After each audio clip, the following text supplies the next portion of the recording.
laboy Hakis kor ka estas im Yaki briu jongka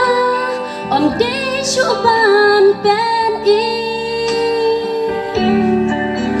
Kaneka hukum kalami Nado nut uhaman Tang banyo kas paburom Utmu kikam Esther sin kashim jingkitli Laka jong ka jaj ben riu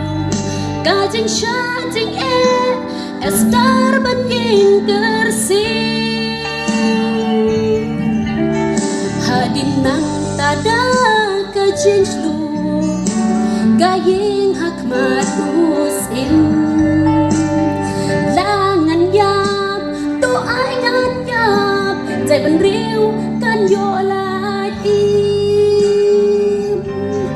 ตัวยินลงกีบัชนูรบานวันรา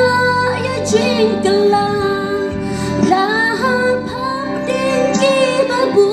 ญกีจิงมาเล่นลาดิงกุมเอสตาร์เป็นลายอิมยากี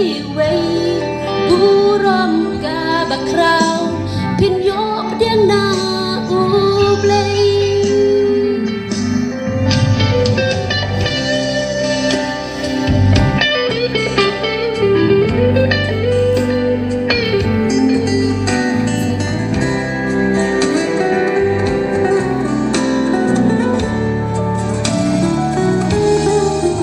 Sniki por bangi Daptang jinsher kay sudah Kacha bangi pai Telik ikam tala Mensin yatip lem kaladu Kahok rukam don shu Kamansim bemanu bril Mantas ngi kayai gerhu Sim beman kumhaman Lanang karoy man kasngi Haim lang sa lang Kung tuki ying jongi Tang banyo urom yaladi Donut kam skill ay Ban shino Jing im kibriu Nang ni naka berkay Tungin nung kibaslur Ban raya jingkelang Lahap ham ding kibabun Kijing ma Nen lading